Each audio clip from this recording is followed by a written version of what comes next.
welcome to Ladies Talking Leafs. I'm Chris. And I'm Sil. And happy belated Valentine's Day and happy belated Family Day. We're recording on Monday today, but we want to first start off with a shout out to our Facebook friends. There's quite a few of them actually that interact with us. It's Ron Ashley, Paul Baker, all the way from Wales, Shenley Chen, and Brian Lovering. So they all showed up actually as top fans on our Facebook page. So we want to say a big thank you for that. And it's great. We always love the interaction anyways with our Facebook and our social media friends.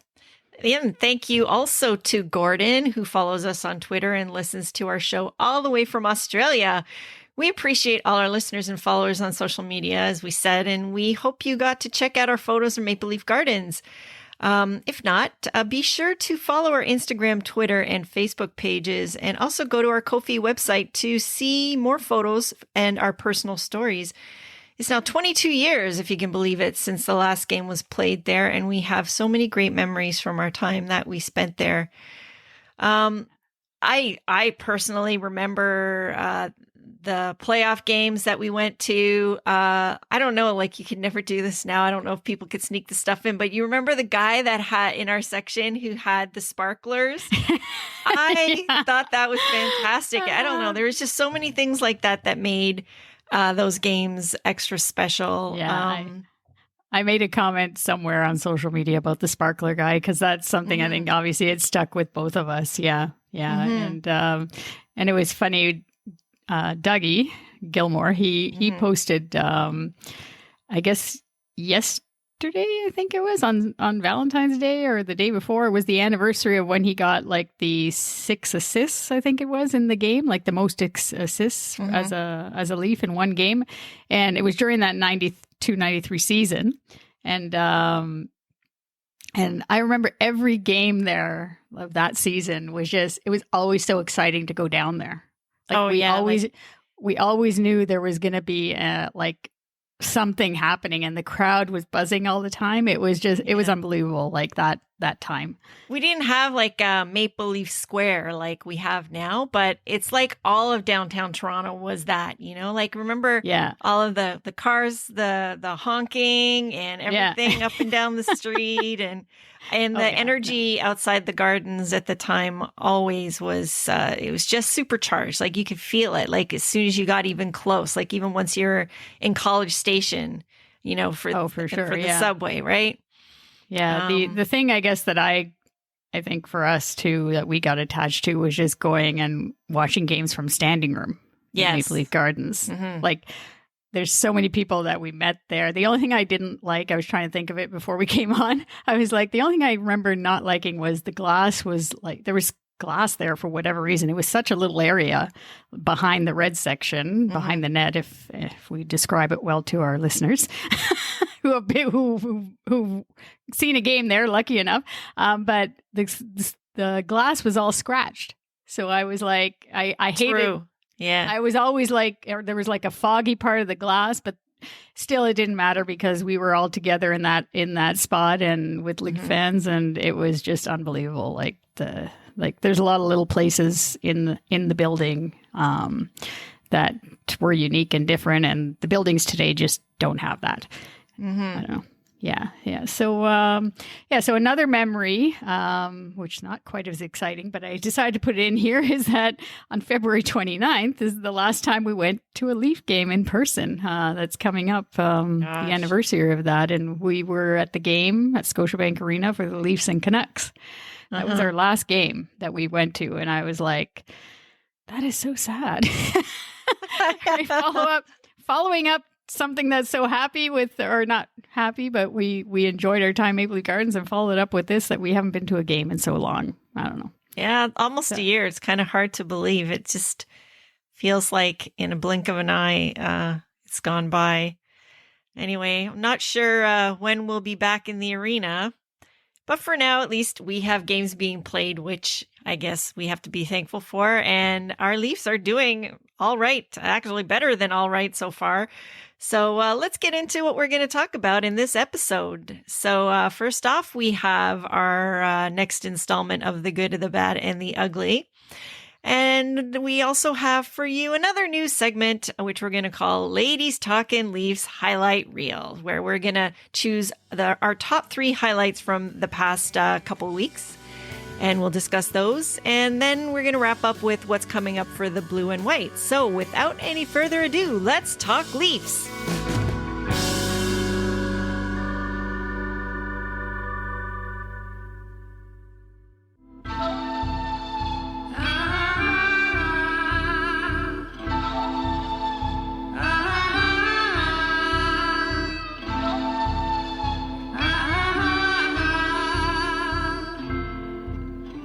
Okay, so the good, the bad, the ugly. Back for our second episode, official episode, or not episode, sorry, segment of the good, the bad, the ugly. So, actually, still never ended up telling me what her good, bad, and ugly.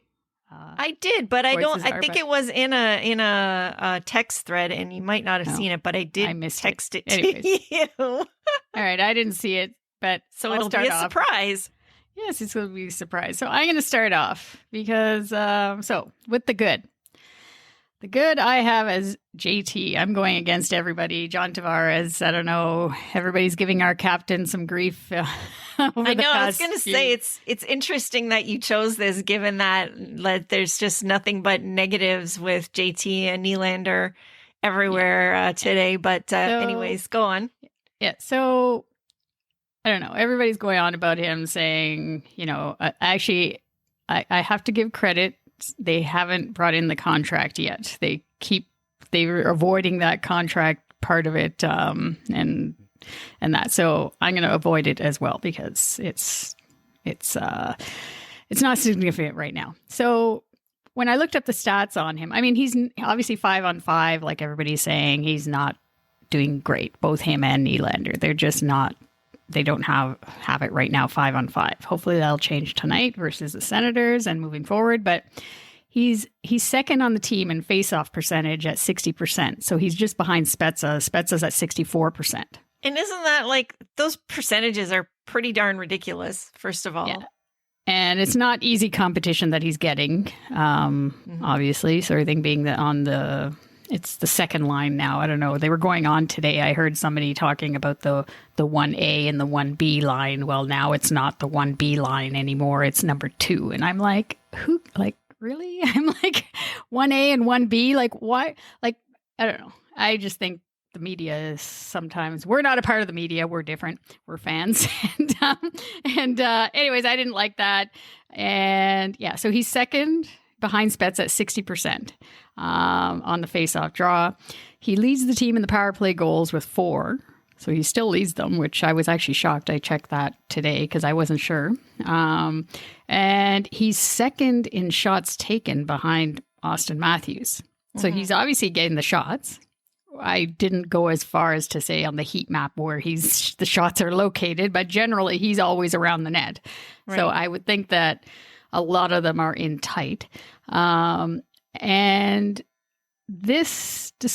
so those 3 things, despite being the reduced ice time he's reduced ice time a whole 2 minutes. Like last year, he was averaging about 19 minutes, 33 seconds.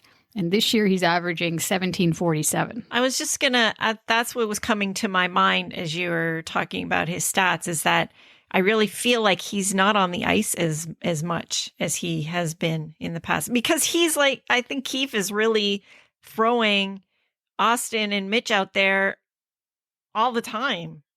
Yeah, like they're playing, like Marner, I think, is at 23 minutes average, and I think Matthews is 25 or one or the other, basically. But yeah, they're playing. It's like they took those extra couple of minutes. For sure. From Tavares. But I don't know. I just think a lot of it, I mean, yes, I mean, he's 30 years old now, so he might not be the player, let's say, to drive the line still, like he used to always make the other player better. Back we've talked about this before with Matt Molson, I guess, was his winger in the Islanders and got him 50 goals or whatever it was, but it was mainly because Tavares was a driver of the line, right? Whether or not he can still drive a line, but to me, he doesn't have a line because Keefe doesn't have a set, like he doesn't have a winger to play with him. He has Nylander, but it's like interchangeable on the other side the whole time. And he keeps flipping. Nylander is a right winger, and he keeps flipping him. Like he put Nylander on the left one night I saw him, or for a few nights. It's like it's always interchanging. And I'm thinking to myself, how is a player supposed to get anything going when it's like constantly, whether it be Mikheyev or VC or I don't know, tonight apparently versus the Sens, they're going to put in Hyman there, which that's a thing. Well, I guess that's what they started with, is it not? Oh no, they had actually, Hyman with Kerfoot and VC at the beginning. Yeah, because it's very interesting because today, again, as I was listening to all the Leaf Talk shows and everything, I was like, they were promoting Hyman so much. I was like, you're really ruining Kyle Dubas's life here. I said, right? Because by pumping him up. And ours too, because they're basically going to price him out of our team. Exactly. By pumping him up so much, I know. Because they just keep saying how, like, oh no, you don't want to take Hyman away from Matthews and Marner because and I actually agree with that, but like they're just saying like, he's just invaluable to those two players sort of thing. But then you got to jumpstart JT and Nylander somehow and get them back and going. So the only way to do that is to have that energy guy like Hyman sort of thing, right? And then they're like, what about the third line? Originally that's what they wanted him to be on the checking line, to be that kind of gritty guy that has energy, that just it causes like ruckus in the corners, that kind of thing, and be like a checking type player sort of thing. So he could go there too. And I'm like, oh my God. I'm like, he's like, what is Zach Hyman's the whole team here? I'm like, right. I'm like, well, I mean, he's going to be asking for $6 million at the end of the year. He's the utility guy. Like I said, like he can go up and down. He can play anywhere you need him to play. For sure. But like, what about like Simmonds on like that he was playing also with JT and Nylander? And I think that was actually a really good combination. I like that. And it was only Simmonds, one game. And Simmonds can give both of those guys more space. So, so like basically I think that it's not early in this season, but it's still early. And I still think that Keefe is still trying to find the right fits, Yeah. But because of that, I just don't think that people should ream on John Tavares with the way he's. And really, should anybody be reaming on anything right now? Like, how much, like, these guys can't win no matter what. Like, even if they win the cup, people are going to be complaining about all the things that they didn't do right, and it wasn't a perfect cup win somehow. Like, they're in first freaking place. So come on. Yeah. The only thing that I would ream out on, and I'm not going to go, or we're not going to get into it now because we need to get into your good side, is Pierre Engvall and Jimmy Vesey. Because to me, we're going to get into that too, because that's going to come up in one of my sections also. Okay. Right, so what's your good? So my good actually is Auston Matthews. Not for, obviously in this stretch he had a goal streak. But that's not what I want to talk about. Actually, I want to talk about his defensive game. And remember with the very first episode when the season started, we talked about, what did he add to his arsenal over the summer? And we couldn't quite figure out. Well, I think that we are seeing that now. I think that and that fitness has a huge piece to do with this too, that he worked on, is basically rounding out his game and working on his defensive game. And I'm like so impressed with that. Like I looked as comparison to see like the amount of hits he's dishing out each game now versus what he has in the past. There are several games in the past season, even last year, where he didn't hit anybody at all, like all in a row, like 6 or 7 games in a row without a hit. And I don't think you can there's barely any games so far that he doesn't have at least one hit. And they're often at a critical time. He's got like he's a takeaway machine. I've got to say, like, his attention to that is so impressive. But he's just rounding out his game to becoming like a really complete player. And I'm like super impressed with that. It was funny. I heard one of the Hab players, I think it was Joel Edmondson, I guess, after yesterday, because they're now off for the week or whatever. They have their break. But they were talking about from the game the night before, and they were just asking him about Austin Matthews and the fact that he does seem to be showing like the physical part of the game. And he's like, "Oh, really? I didn't see that." I'm like, well, there's like some games that I looked at and he had like 4 hits, 6 hits. Yeah. Like, I mean, he's not going to be bone crushing like no, because that's not his job, and I don't want him to do that either. Exactly. Yeah. But he's being responsible in that area now, and you can tell that he's adding this piece to his game, and I'm loving that. I mean, it's gonna take away a little bit from his offense, but eventually it's not. You know, like eventually all of it's gonna click on all cylinders, and so I'm pretty pumped about that part. Yeah, no, he's becoming basically a more complete player. And he should, right now, like we should be talking about him, whether it be as a Hart Trophy candidate or even a Selke Trophy candidate. I mean, I haven't watched much of Bergeron. Seems to be on Boston, always seems to be the winner of that trophy sort of thing. But eventually you would think age would catch up with the guy, and someone else will win it. Right? You would think. But, you would think, right? But I think definitely like we should be talking about that. Well, like as we get closer, for sure we will be at some stage in his career. I mean, it's. No, like I think it's going to be this season. I think he's gonna like as long as we can. I don't know. It seems that as long as the team, rather than talking about the individuals here, but as long as the team kind of gets the balance right with the offense and the defense, and it comes together for them, I think we can be talking about it this season. So but so let's go on then to the bad. So the bad that I chose was this 11 forward 7D combination of lineup that Tampa apparently.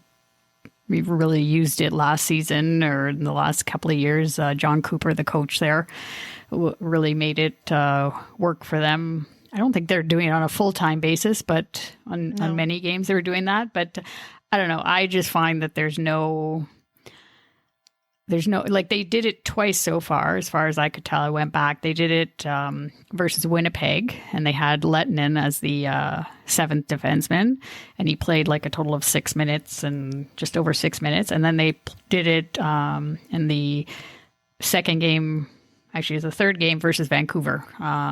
They had Sandin finally. Woo!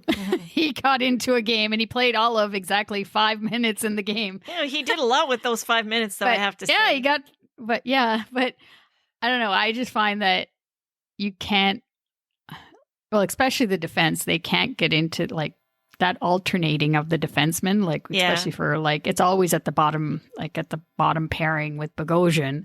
Like he's constantly having to like figure out, okay, am I playing with Lettinen? Am I playing with Dermott? Am I playing with this guy? Am I playing with that guy? Like I don't know. You just can't get. And then even with the forwards, like I think Keefe was convinced after that game against Vancouver. I think he was convinced that he doesn't want to try that again if he doesn't have to. Because I was going to say Keefe didn't really like it either. After the first one, he was so about it. He didn't really say too much, but then he actually did say in the press conference after the Vancouver game that like because I mean if let's just say you get the injury to a forward, like you're going to have 3 lines plus one, sort of, right? Like plus one guy, like you're really shortening your forward lines. No, and then no one can get any flow. Like you're not going to get any flow with your offense or your D. So I don't know. So I would say it'd be hard to for sure 100% throw it out as an option. after just trying it twice. But in a short season, how much do you want to experiment in game, right? So, Yeah. The only thing positive, like you were saying, was Sandine, and that was funny. I just have to say it, the fact that it was the game-winning Austin Matthews goal, the game-winning goal, and he basically, Marner apparently went before the draw. Marner went over to him and said, "Look, if he wins the draw, get the puck to me, and that's fine, and we're done." And that's basically what happened. That's what Sandine said. Mitch came to me. He said, "Get the puck to me, and we're good." So he said that's what he did. Austin won the draw, and he got the puck to Mitch, and then they did the rest. He's like, and I said, "That's great, fantastic." That's teamwork, folks. Yeah, exactly. That was easy. But what was your bad? Okay, so you sort of mentioned it earlier. My bad was basically the third line.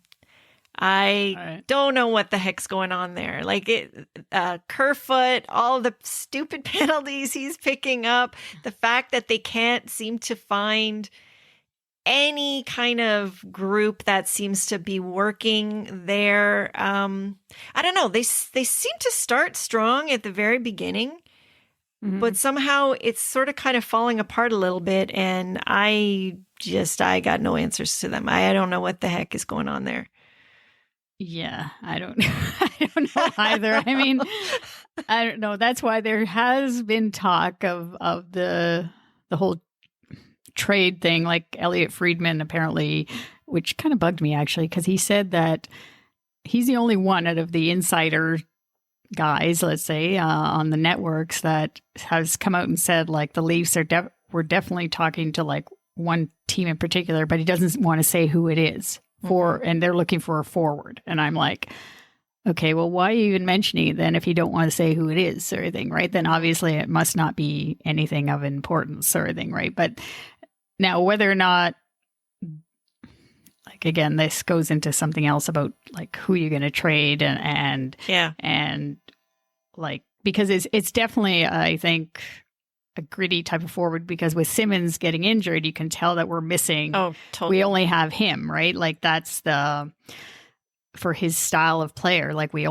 that's it. It's Wayne Simmonds. We don't have anyone to replace that. So like who are you going to get that could maybe be that type of player as well? Like similar to Simmonds basically, right? So if something happens. There's nobody else like him.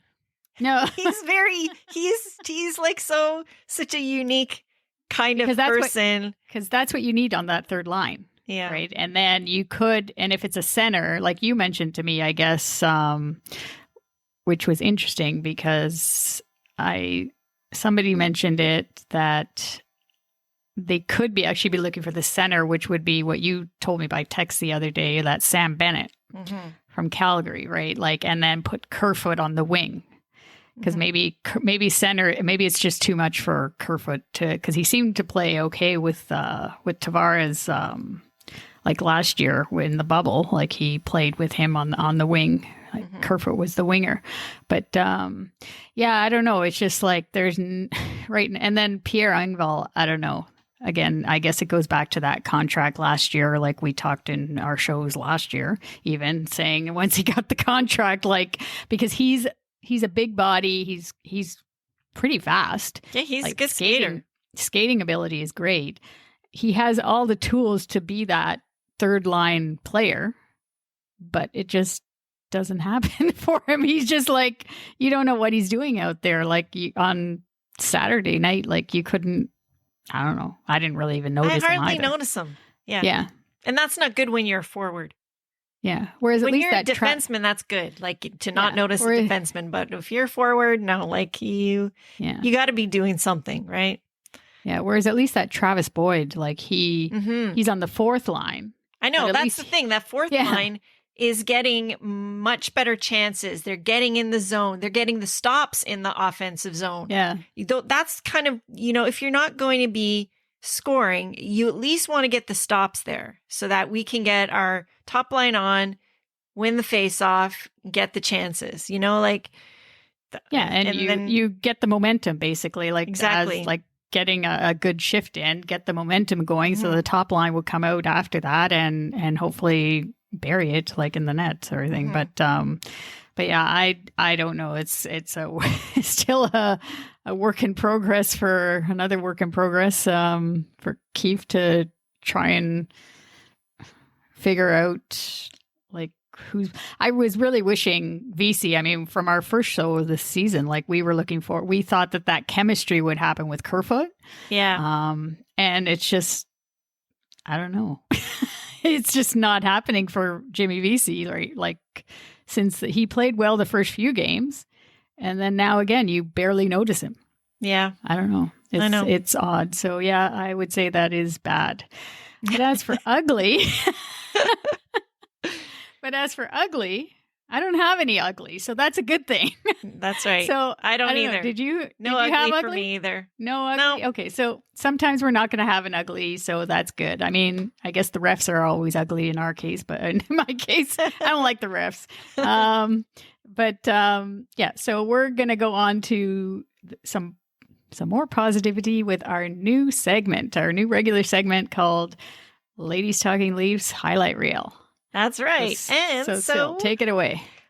So in the third spot, we were talking a little bit about, second line, third line, things like that. But last time, I think we mentioned that, Mikheyev, what's going on with Mikheyev? He can't finish. Well, Mikheyev finally scored versus the Habs in Montreal. Woohoo!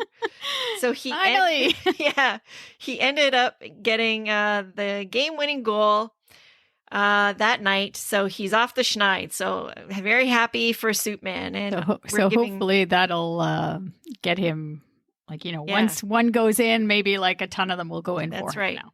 Yeah. Honorable mentions for this slot. Also, we mentioned earlier Rasmus Sandin, who played a total of 5 minutes in his first game, but he got an assist on the Matthews goal versus Vancouver. So good on him.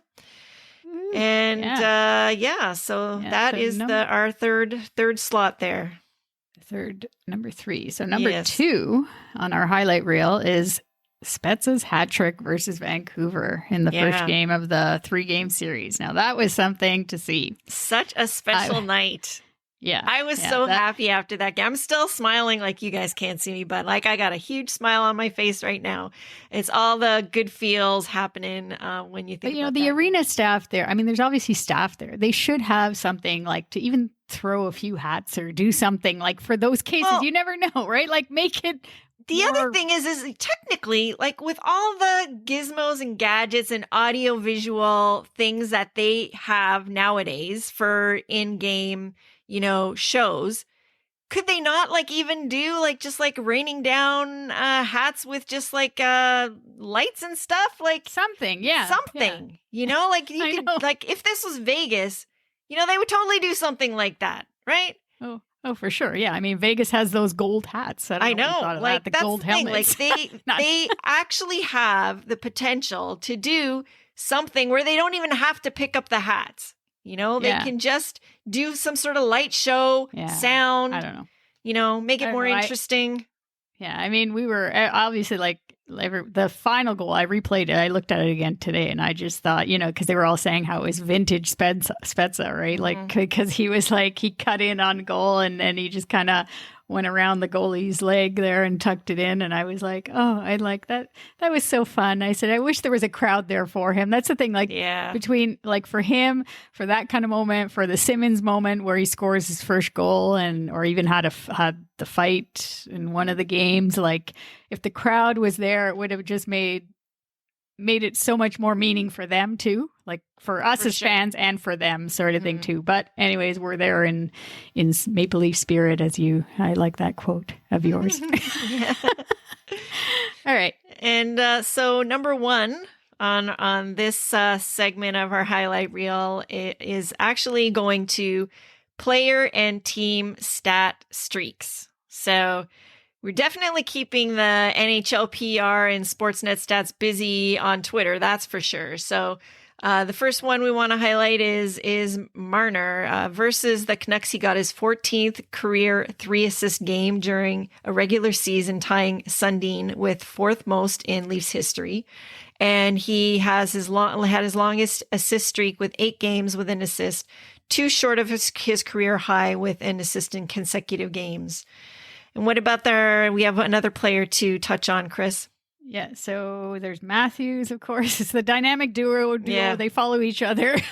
So he has an 8-game goal streak. Unfortunately, it ended with the Habs on Wednesday, but he had an 8-game goal streak. I personally think it's because the reason why these things end is because people like the NHL PR and the SN stats, they talk about it too much anyways. I think it's better as it's just the same as a shutout, right? Like as soon as you say shutout, like forget it, it's done sort of thing. But anyways, okay. So he had the 8-game goal streak going, but and then he got his 300th point, second youngest in Leafs history to get that to that mark. Vincent Damphousse was the youngest player to get to 300 points.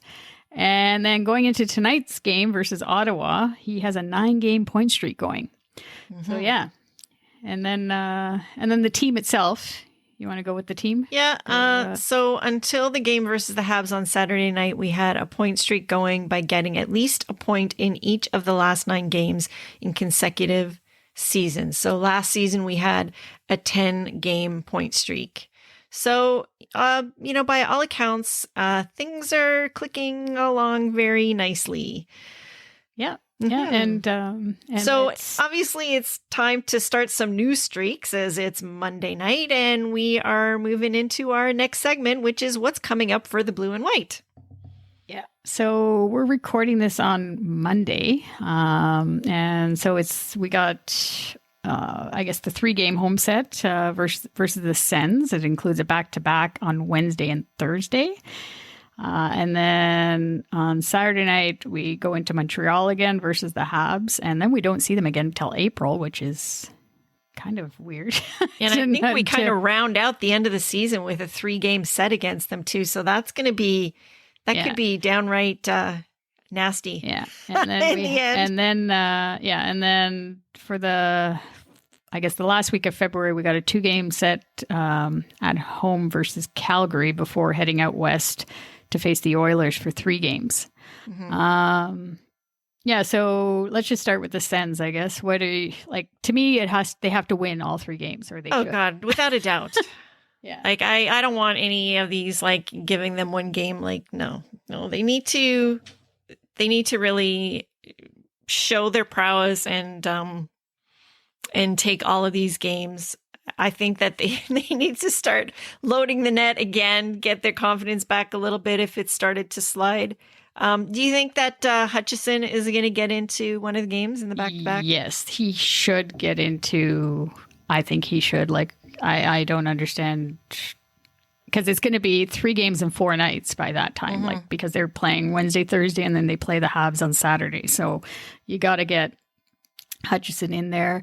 It was good that Jack Campbell apparently is on the ice, and today he was working with Steve Briere, the goaltender coach, and all that. That's great. But you got to give Freddie some rest. I mean, like, for once, nobody is actually complaining about him. Yeah, they've gone on to John Tavares instead, and like, it just seems to change from one focus to another. So you don't want. You just need to get him a little bit of rest here, and it's better that Hutchison plays the second game, I think, of the back-to-back. 100%. And I think if you trusted him enough to give him money, you need to trust him enough to actually play a game and show him that he can be different than he was. Like, I think the situation is different. The environment is different. The atmosphere. So we have different coaching staff. Yeah, I'm sure the messaging will be different towards him. I think you need to give him a chance to show that he can deliver.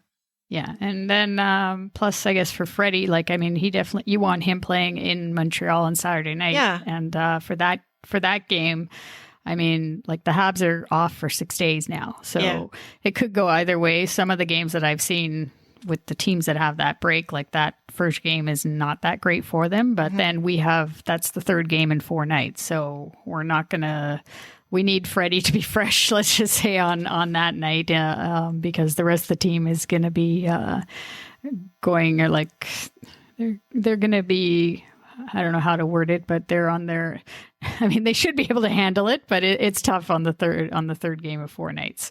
For sure. And then we got Calgary, which is going to be interesting because they lost both games here the last time. And then there was that whole thing at the end of the game with Muzzin and Kachuk. I wonder if there's been long enough time between that now that it's sort of been a little bit forgotten. Yeah, I don't think anything will happen, but it's just like, the media is going to come up and remind people of that, how he flipped the puck at him or whatever sort of thing, right? But Kachuk is an idiot anyway, sort of thing. So he'll do something else to make himself annoying. But they're going to be up for it because of the fact they lost both games that against us the last time, and then we got the Oilers again, which quite a distance away. It's at least a couple of weeks, but they're doing well right now. So I don't know. It's always obviously the Connor McDavid, Austin Matthews kind of thing. And now I guess with the Oilers, they got Mike Smith back in goal, right? So they're doing better. So, but that'll be like, because we've been at home a lot, right? So yeah, on this last little stretch. Yeah, that'll be our thing to go out on the road, go out west a little bit and see how it goes. Hopefully by then they'll have a winger for or somebody for JT, so, and or at least have one, maybe a third line or a winger for JT. I don't know. Maybe he can't solve everything all at once, but yeah, we'll see how it goes.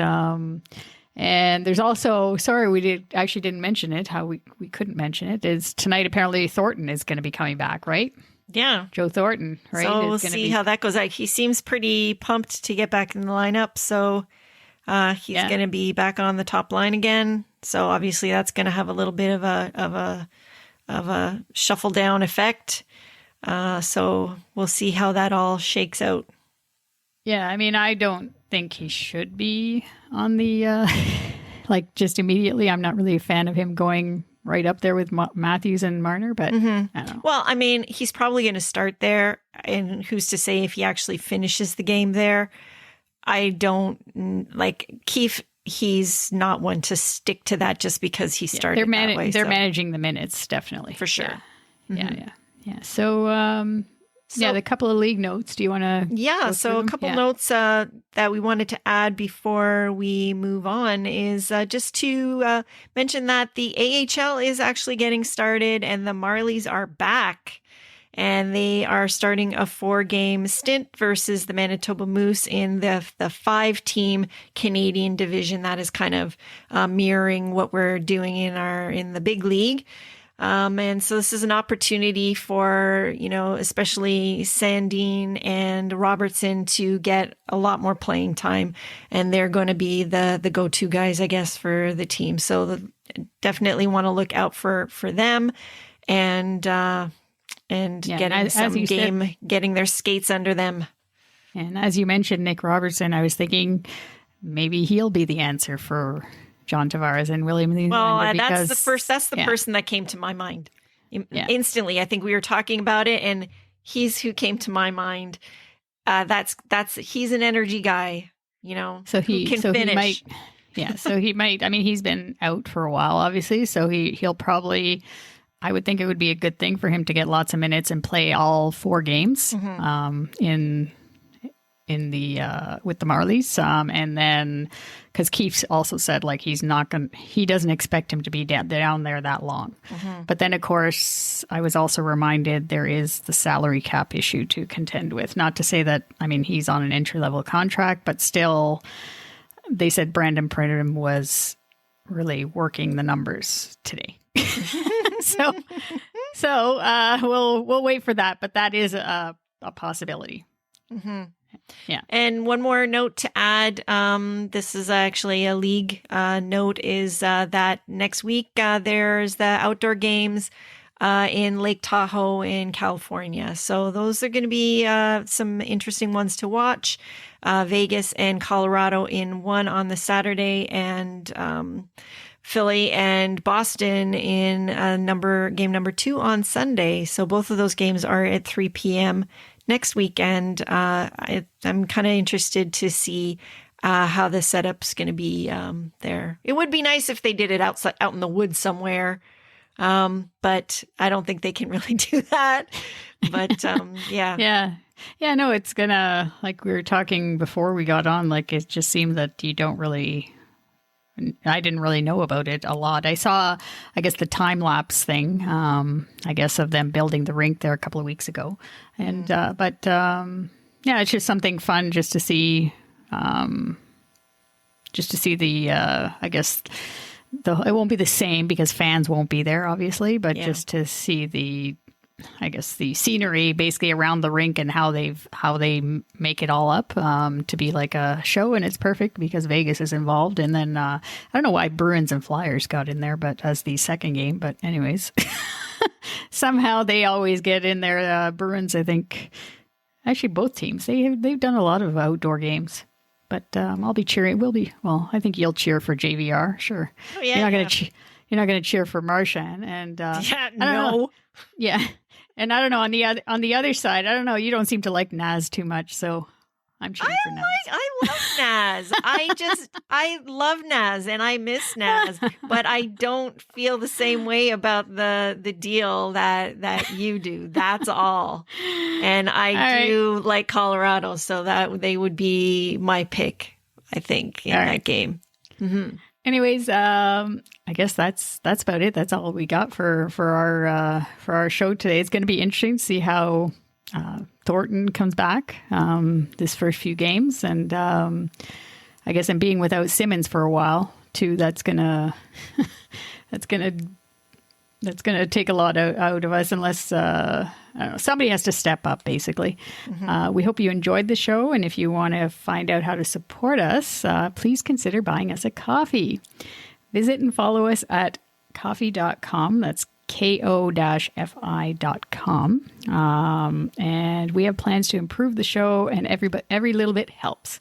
So you can make a donation using our handle LTL1917, and you can find the link on our Buzzsprout website, as well as all on our social media. We have them in our bio profile, so you can find all our links there. And just a shout out to our latest donor, Jim. Thank you so much, Jim, for buying us a coffee. We really appreciate it. And we would also really appreciate it if you would take a bit of time to give our podcast a review or a rating on whatever app you use to listen to us. So if you don't already, you can follow us on social media, Instagram, Twitter, Facebook at LTL1917, and we will keep you posted on what's going on with our Leafs. You can also always email us at ladiestalkingleafs@gmail.com to give us any feedback or ideas for future shows. So as always, we want to say a very heartfelt thank you to our healthcare workers for everything they do. And everybody stay safe. See ya. Go Leafs, go.